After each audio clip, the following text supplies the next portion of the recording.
Hey everyone, I'm Julie Gunlock, host of the Bespoke Parenting Hour.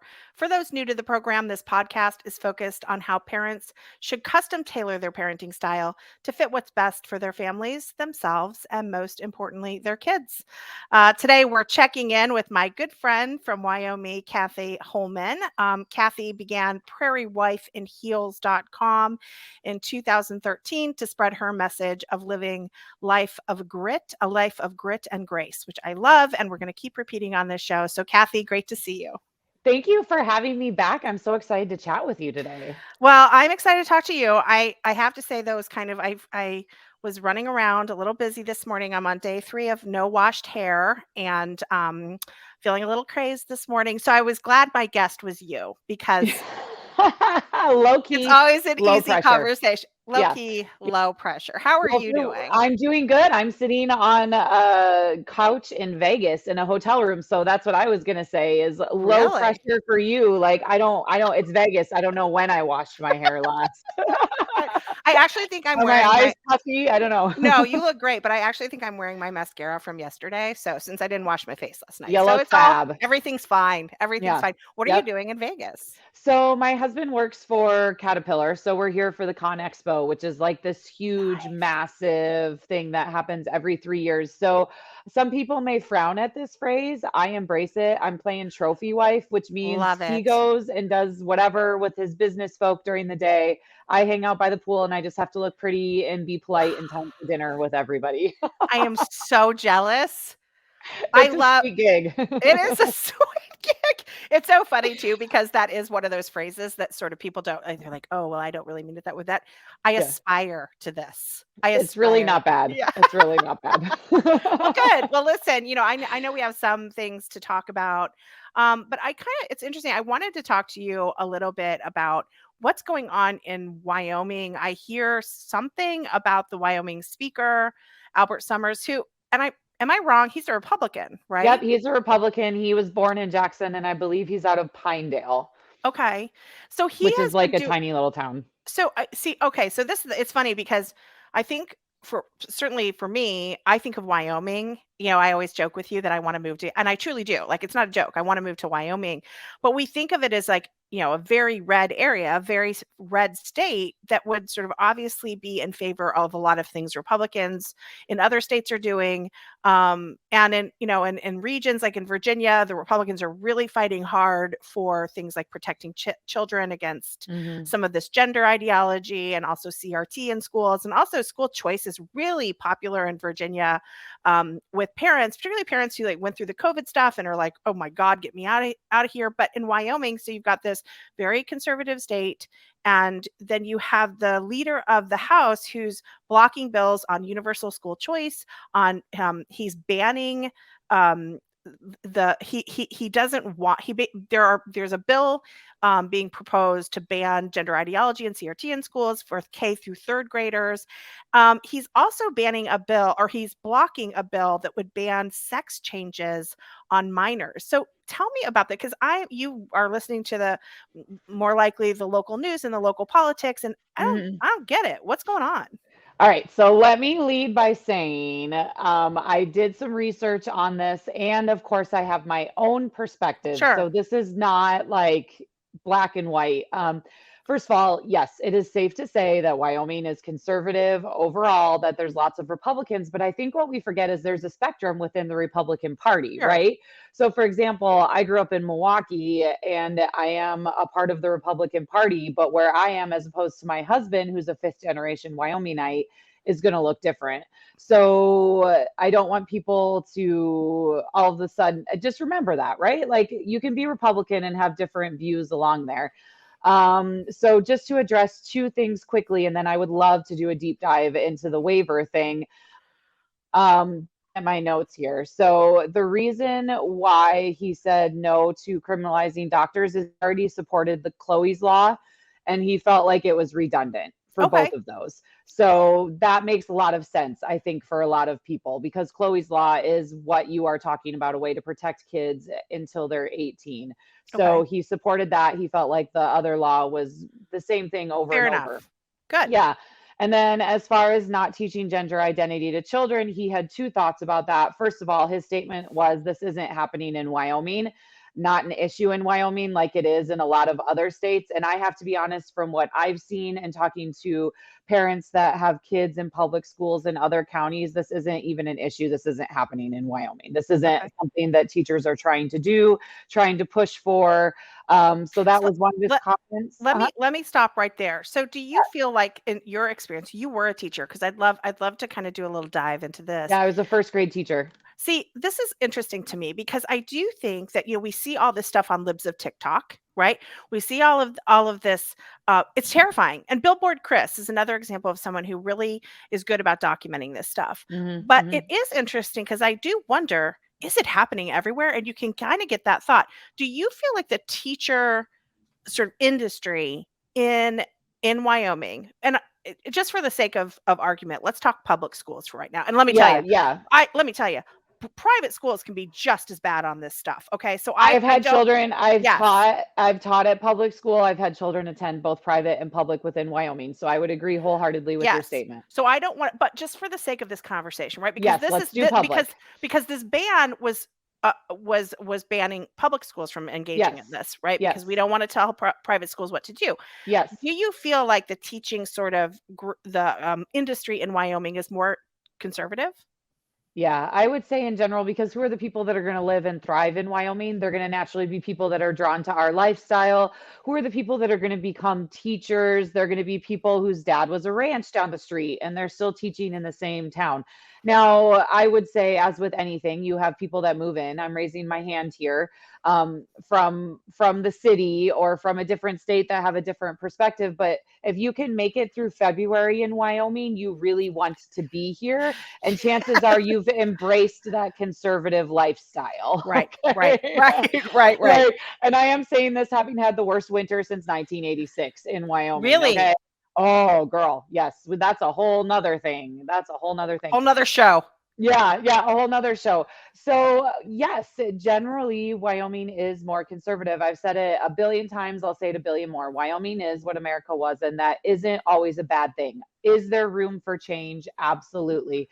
But I can tell, and again, I was a teacher over a decade ago, but I can tell you that we talked about every family looks different. That's the end of the story. That's all you have to do in first grade. You don't have to get into the nitty gritty of who sleeps in whose bed and things like that, right? You just say everyone's family looks different. Boom. Because especially the school I taught at was a low income Title I school.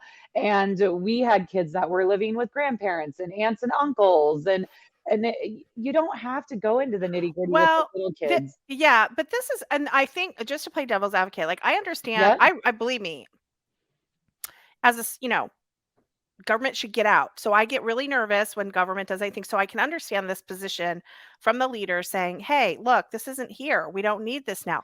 But I will tell you from a Virginia standpoint, okay, this wasn't in Virginia until Northam. And so just a Mhm. very quick story. Northam gets in, right? Northam is elected governor of Virginia. And he then very quickly after his election, and we're a single termer Okay. state. So you can only do one term.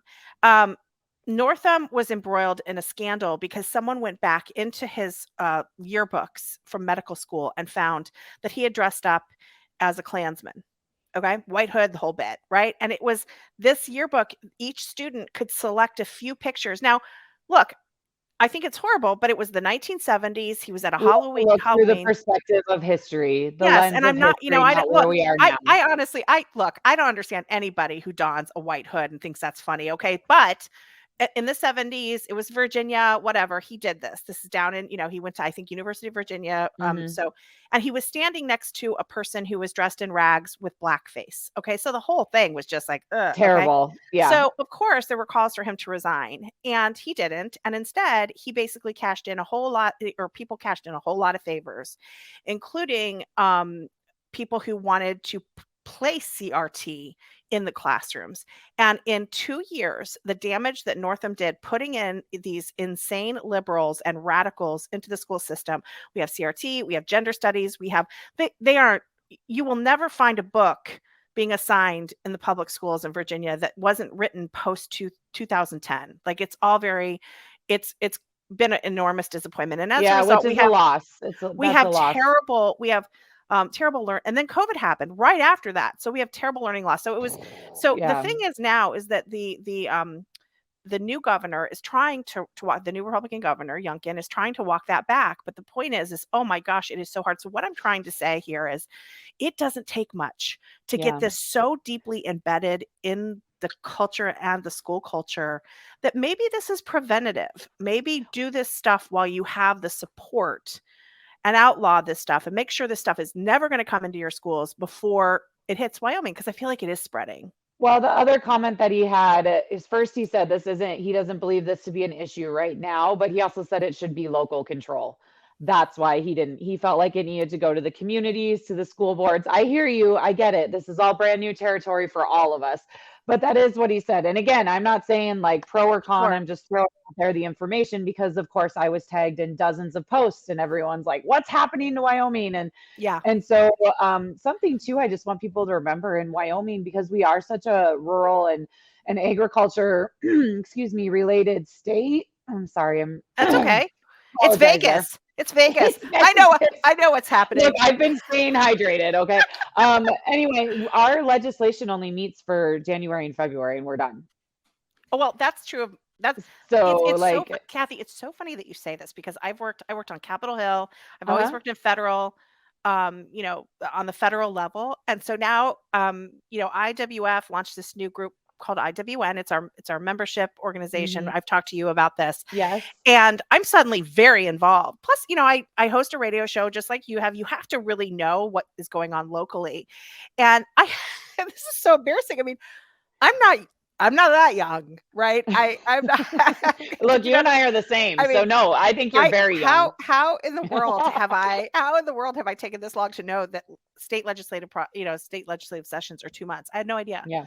And then it's done. Same in Virginia. Yeah. So I like you was really shocked at how quickly things go and how you really, And you have to do it, and you have to be on it. I agree with you 100% that parents that are concerned about this, it is your responsibility to be going to school board meetings, to be paying attention to what's happening, and think about what they're actually doing at these legislative sessions with your vote. I mean, that's what we can do. And I know there was really big concern when CRT and everything first came up. And so guess what? I went to school boards, took a look at what's going on in our kids' community. And luckily, I have the ability to do that, right? Like, I understand that can be overwhelming for a lot of working parents, or if you have a massive, insane, community. I can't imagine what it's like to try and go to a school board meeting in Washington, D.C. Like, yeah. I'm sorry, the screen froze. Yeah, no, I'm just kidding. So tell me though, let's get a little bit into, he's also the leader there is also banning, or he's rather blocking some school choice initiatives, universal school choice. And this is classic, this is classic, let the dollars follow the family. So in Alex, just to give you an idea, my son had a very, very hard time in our public school. And again, just to make this short, I did not realize how bad it was until COVID. Okay. So ignore that. But just the point is he'd had problems for years and years and years. And when COVID happened and we pulled him out, and I think I've told this story on this podcast before, we had him assessed just for mathematics, just to see where he was. He was really strong. And we actually personally knew that he could, like my son is a very big reader, and he's always, and verbally he's very capable. He's a good reader. So we were really worried about that. Not so worried about science, but we really were worried about math. We had him tested. We pulled him out at the end of 7th grade, and he assessed as only being competent up to 5th, and not totally 2 competent years in 4th. behind is And that was when hard. that was an assessment of his, because COVID happened in the spring, so he'd almost done 7th grade full, and he assessed. And I was so angry because guess what? He'd gotten A's and B's. He was a good student, but I had suspected, and so the reason I tell that story is, guess what? The public education up until 7th grade. Now he has an IEP because he has ADHD, like a lot of kids, but he has a pretty severe case. Yeah. So he gets funding for an IEP kid, which is this individualized education plan. Yep. So he gets more funding than the average. In Alexandria, Virginia, my other two children who do not have IEPs got $18,000 per year. In Alexandria, an IEP kid, $36,000. That's how much they spend per IEP kid, and 18,000. I then pull my kid out. So up until 7th grade, he basically he was barely up to 4th grade math, and they told me he was doing great. And Just and rolling through the and that and system. they kept pushing him through, and I'm so angry about that. So now I pulled my child out. I homeschooled for 18 months, and then I have now put him in a very expensive private school. Do I get that 36,000? My son still has like IEP quality needs. Yeah. What does that say? And the idea of my property taxes are still being collected to pay for that public school that failed my son. So why in the world does the leader, and again, like, I'm not talking to him, I'm talking to you, but what Yeah. was his, you're good about, I do appreciate you kind of giving the reasoning about there's overlap and duplication in some of these proposals, and that's Mhm. important. But Yeah. why in the, what's his position, and what is Wyoming sort of voters' position on school choice? Again, I can only speak for I know. myself, for Wyoming voters on school of choice, and I actually have a different opinion than a lot of people. So prepare yourself. Sure. So first of all, what he said, again, I did some reading, is that he thinks it's unconstitutional, and he wants to, if anything, put it more at that local level. So let the school board decide what they want to do, which actually is already what's happening in Wyoming. For example, we live in a teeny tiny town, okay? There is one school. So school of choice doesn't really make sense. And you would be surprised at, well, you wouldn't be because you know Wyoming, but that other than like maybe four other cities, that's pretty much the way that it is in the whole entire state, is that there's one school that's there. That's where you go to. So school of choice, and there's already a system set up where if you want to go to the next town over because you've had a negative experience, it's very easy to do that. Sure. Um, Not a lot of people take advantage of that. Some do, some don't. That's their decision. Again, it just goes through the school board. It's fairly easy to do that if you want to. So I grew up in Milwaukee, which is actually where, if I am correct in remembering my educational history, this all went down because of the notoriously terrible Milwaukee public school system. Yeah. And I grew up on a tiny little suburb right on the edge of downtown. And on one side of me was super ultra rich people. And then it was our teeny tiny little suburb. I grew up like Salvation Army clothes poor, no government assistance, but Right. like they probably could have if they wanted to. Yeah. And then you have the inner city. So my parents spent the little money they had sending us to private school for the exact same reason that you're sending your children to private Yeah. school. When it came time for high school, because of our location and access to the super ultra rich high school, they let me go to, let all of us kids go to public school. Yeah. We had the waiver system. We had those kids coming in from inner city attending this high school. And I have no doubt that because of that system, generational poverty was broken, and some pretty amazing, phenomenal things happened. Right. I did not see a decline in behavior or poor influence or all these things that people are talking about from these larger cities doing that. Right. That just wasn't what I experienced. But again, this was in the 90s. So who knows what it's like now. Saw right there exactly what you're talking about, how valuable access to this and choice can be Yeah. for these kids Yeah. and for the community, right? Because some of those kids got education and then went back and made change. That's Right. huge. Right. Now Right. let's go to Wyoming. And when I was a public school teacher, I taught at a school that was literally in the middle of a trailer park. Lots of meth, lots of abuse, lots of multi-generational poverty. Again, on a Wyoming level, right? So it's not like there's guns or gangs or shootings or anything. Keep this in perspective. The worst Sure. part of Wyoming compared to the worst part of Chicago, Right. absolutely Totally nothing. different story. Okay. Right. Okay.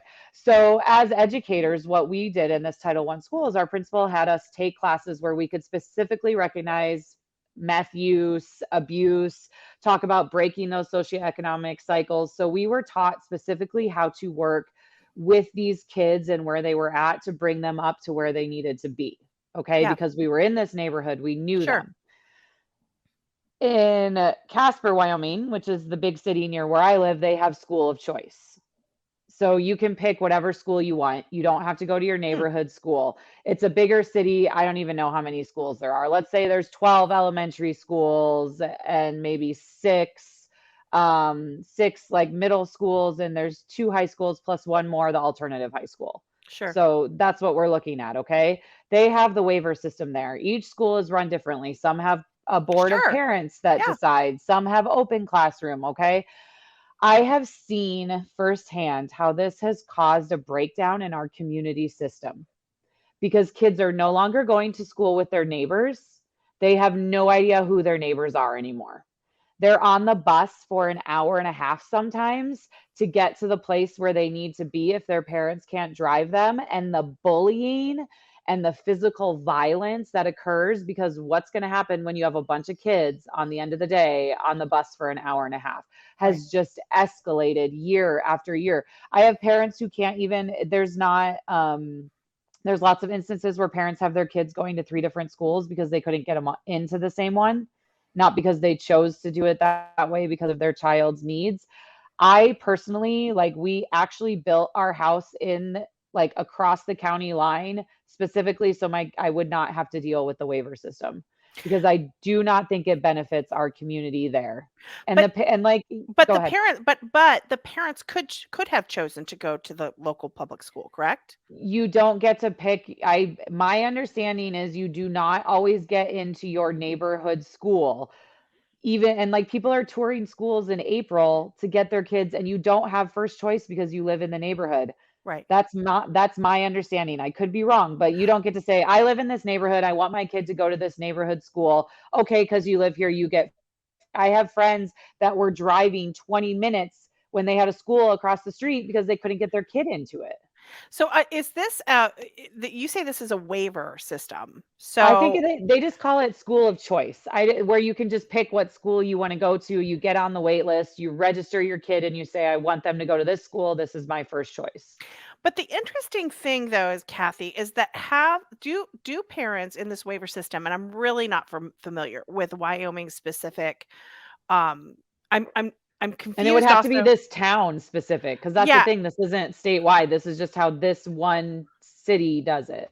I'm a little bit confused about a situation where it sounds like people can choose to go to the public school, or they can choose a variety of private schools. No, it's all public schools that are run different Ah, ways. okay, Yeah, okay. it's all public schools. So you Well, have those. this does sound kind of different from what the proposal for true school choice. It doesn't sound sort of, they might use that sort of language, but what true school choice is giving the money to the families. That's the Yes, only that's like difference. what Milwaukee did so And that and they could pick and them. and Mhm. and the and there will be a variety. So let's take me for instance. If the money goes to the family, okay, goes back to me, and I get 36,000, you know, it would never be that much, right? Yeah, But yeah. let's A girl round can down. dream. You could dream. So let's say, let's say, maybe there isn't special funding for IEP kids. Let's just say every family gets 18,000, like 10,000 per kid, right? Because they're not going to give you 18. So let's say they give you $10,000 per kid.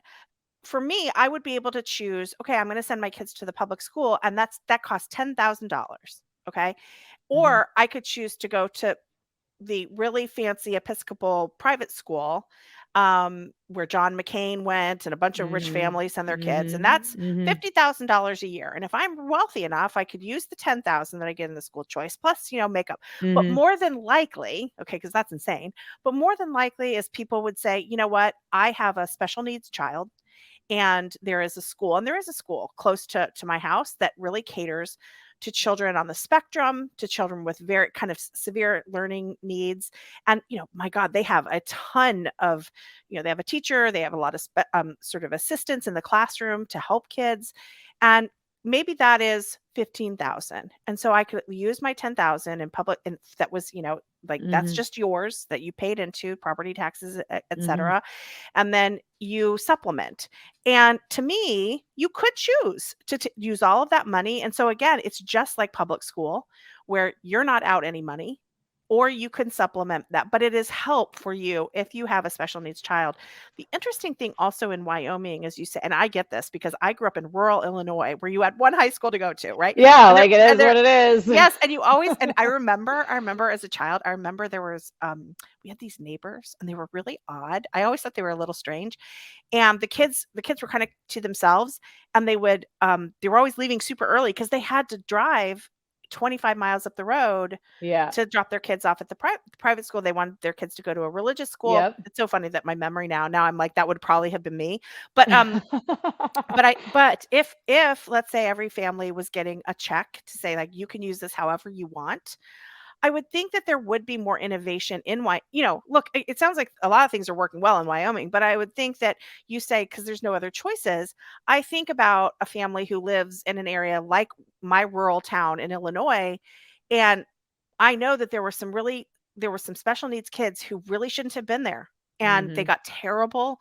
They didn't get a good education, and I think about if that had been set up in Illinois in my day, like, then there might have been maybe a small group of parents who hired a teacher, and, they did a sort of homeschool pod type thing. So, I think there is, I think one of the things that without school choice, it stunts innovation and education, and again give makes people sort of, when they have one choice, they have one choice. And even in towns where maybe this works, and there's one school to go to and there's no competition, I still think that if we did a California model, and in California, if you homeschool too, right?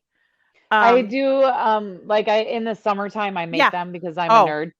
Oh, that's so good. Because I But used to I be a but teacher. but I homeschooled. I had to buy a curriculum. It was time out of my day. It Mhm. was it was like I Yeah. had to take time off of my work. And if I had gotten a portion of that, California does that, where you can set it, they will help defray the costs of the curriculum and some of the setup of your schoolroom and your house and stuff like that. So I do think there's options here. Do you think Um, that anyone's gonna okay, so I'm listening to all the things you're saying. I'm thinking about how, Casper, that's the big city I'm talking about that has school of choice that I just personally don't like because of that breakdown in community, especially because there's not a huge variant in my opinion. And also like we have a neighbor who has a child who has very severe special needs. Okay, very severe. And our little town, that school was not a good fit for him. They just didn't have the support he needed. So, like I said, you can just fill out paperwork and send your kid to the next town over. So he just goes to the next town. So we have like all sorts of fluidity and flexibility. And for homeschoolers in Wyoming, you can homeschool, but then if you want your kid to go take trig at the high school, no problem. Come take trig I at the high think I school. think Wyoming sounds like it is on a good path already. I think that Yeah, there and that's are a what lot I of feel options. like his But point but I was, but this is the thing. but I feel like there are a lot of that what we hear in this narrative a lot of times is everyone has goes to the local high school, and then for people with severe problems, or for people with, you know, there are there are people like my son who are falling behind, who do mhm, not have severe problems. He's like, I always joke like, oh, he has ADHD like every other kid, right? But I mean, but in my yeah. son's case, it is a pretty serious case, and he really does need accommodations for that. But we're not talking about a child who's, Yeah, we're talking who's about who's regular. nonverbal, or who has Yeah. sight problems or hearing, or So is self-harming. we And I already have that where you can change. So I have friends, my daughter, one of her best friends, they weren't getting along socially at school, so they go to school in the next town over. Sure, Like sure. we have that in Wyoming, but how do you figure out what's best, right? Like how do you figure out is the waiver Well, system with the I money always best? Is it they I can go where they want that's yeah, and best? I do think that there are questions like that, but I always defer to, I think parents are best. And if they want if they want that community cohesion that you're talking about, which, certainly is a very good thing to talk about, right? Because if we break up, Mhm. it's funny. I live in a town that's kind of like that.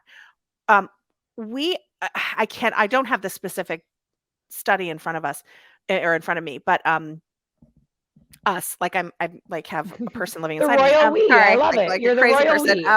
Yeah, I don't have it in front of me, but at one point someone had done a study of Alexandria, Virginia, and per person we have the most private schools in like a Mm, small, mhm. because Alexandria city itself, there's Fairfax County that has a city of Alexandria, but it's not part of the actual historic city. And it actually is a very small town.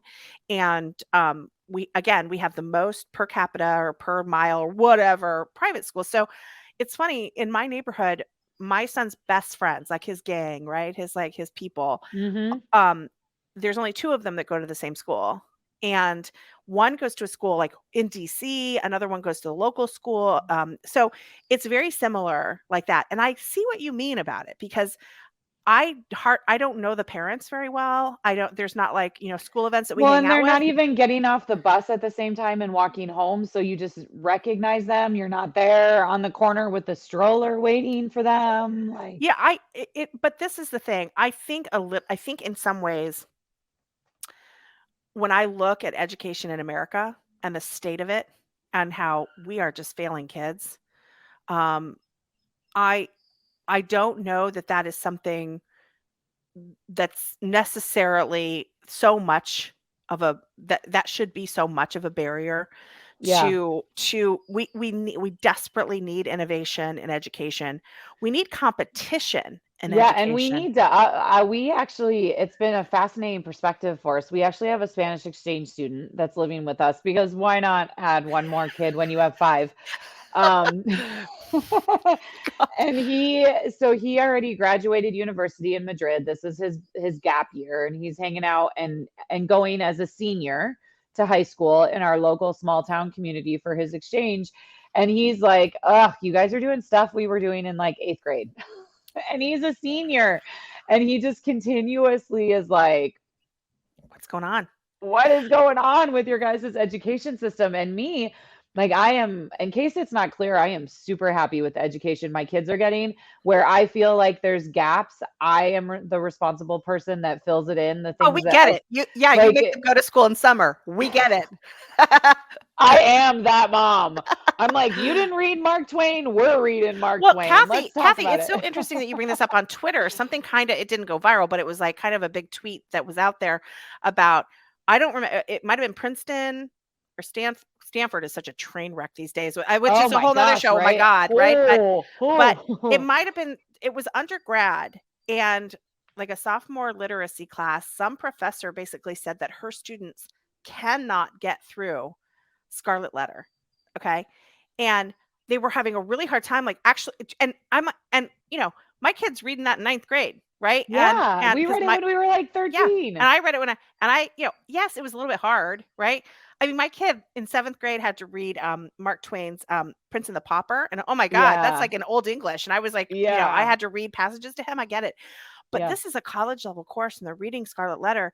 And you do wonder about, meanwhile, TikTok's, taken off and the Chinese know exactly how to, make Oh us, my gosh, like right? stupid Maybe because that's what they need to do is they need to exactly do like a TikTok, like there's Cliff Notes, so do like a TikTok right. version of the Scarlet Letter. You But and I can but make it bank. tells you so much at the current Yeah, state of our education.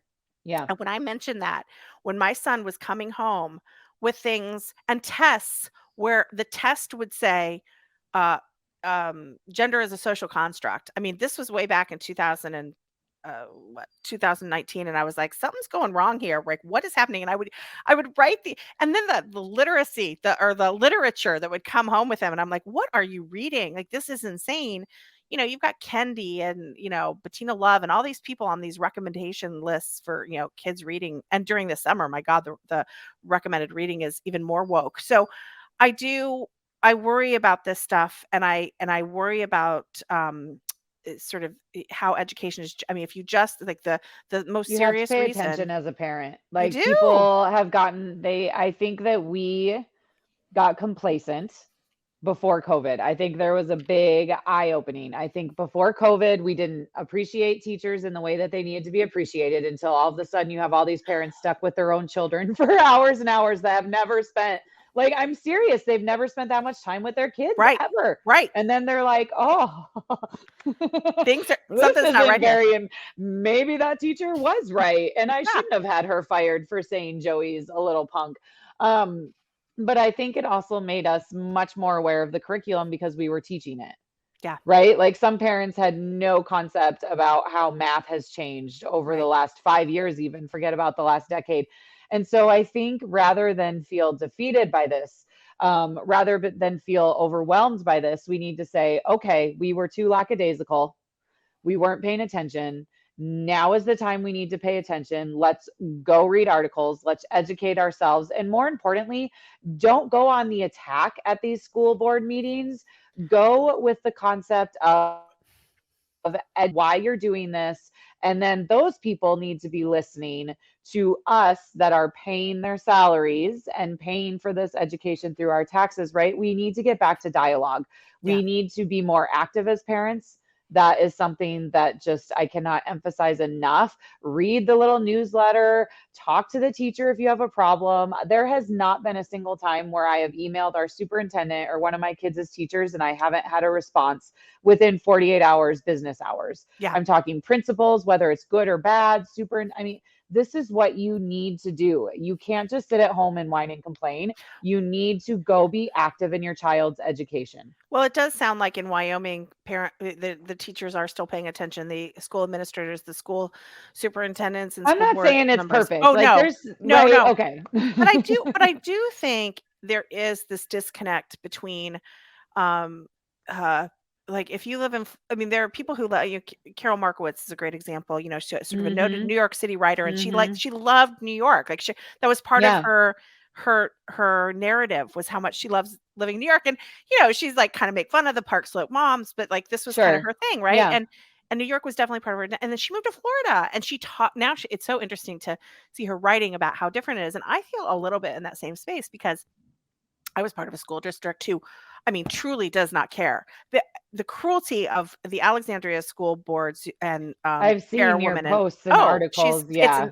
it's nuts. Mhm. And so then to experience it on um to experience what I've experienced now that I've gotten my kids in classical schools and the communication I get from teachers, it has been remarkable. But I do think it's really important for us to put it in perspective and remember not all states are the same. Not all parents are the same, not all conditions are the Yes. same. And private school is not always better. Like, we pulled our kids from private Well, school, I and also tend to I'm think just that saying, like, I private school isn't always better. I tend to also I think this is really what you've said here today is so important because I have gotten so much I'm so angry about what occurred in my own personal situation that you say the name school board and I immediately break out in hives. I am literally like the enemy, the enemy, the enemy. I'm And like, you're "Huh, what I hang out with them at football yes, games and know all yes. their kids." So I think it is important that we realize that, again, not every location is the same, not every state is the same. I am really glad that Wyoming remains a place of, being sensible and listening to people and listening to parents because In my um experience, it is. It depends yes, on who you ask, right? There's of other people course. that think we aren't woke enough. I Of just course. feel like we can all something you said earlier about, seeing things on Twitter and TikTok, we can all get very easily overwhelmed with access to social media. I don't think social media is the devil. It is how I have made my living. It is how I Sure. provide for my family. But that being said, you need to take a breath and look in your communities. You're reading articles about gender, this and that, and the other thing. Go hang out at your school. Talk to your kids, talk to their teacher. Don't just start going on, rants and raves on Facebook. Go into your community. You're feeling like, no one cares anymore. There's no volunteerism. When's the last time you went and wandered around in your community? Just it's easy to get defeated, I think, Yeah. with all these big stories and all these things. And like my daughter, where she's a female wrestler, it depends on where you look. You could hear tons of discouraging, terrible stories about what it's like to be a female wrestler and wrestle boys, and that's not See, this is the what you do, overall Kathy. This is what you do. experience. I was just about to say, like, well, we're going to conclude this one and you'll be back in a couple weeks. I And know, now and you that could open be it up. I'm something like, else. female wrestler. Oh my God. Okay. So I think we've nailed our next conversation because Yes, I would please. like to, don't, you cannot take the bait here. You cannot take the bait, but I would like to hear about what it is like to be a female who's not pretending to be a male, who's actually entering a rink with a male opponent, what that's Hmm. like. This Hmm. is actually opposite of of a male student identifying as a woman and then like beating. This is actually a really interesting conversation we will have next time. Yes, I will No zip take the my. bait. It's really hard though. I'm sure, but you are going to be back. We are now doing a regular, I think So I can't excited. remember. It's like once a month or something with Whatever you Cathy. want, girl. I'm Yeah, here. with Cathy. Cathy is just it's honestly Cathy and I agree on a lot of stuff, but she's a great counterweight to me. I think she's lives in a different area of the country, and I tend to interview a lot of people who are sort of in these battles, and I think it's great to have these very calming conversations with Cathy. But I also love how you do parent with grace and grit, and I think that's just something our viewers want to listen to. So I love having you on. I'm so jealous Thanks that for having me. It's so you're fun. in Vegas. What's planned for today? More time at the pool? That's all I'm gonna do, girl. I got one article to write, and then I'm going to the pool to soak in tan before I go back to 10 feet of snow. So that's awesome. All right. Well, Cathy, it is great to have you on, and we will talk next time. Thanks for having me. Cathy will be back in a couple weeks and we'll have another great conversation with her. The Bespoke Parenting Podcast is a production of the Independent Women's Forum. Please help us out by hitting the subscribe button and leaving us a comment or review on Apple Podcasts, Acast, Google Play, YouTube, or IWF.org. Hang in there, parents. We'll see you on the next Bespoke Parenting Podcast.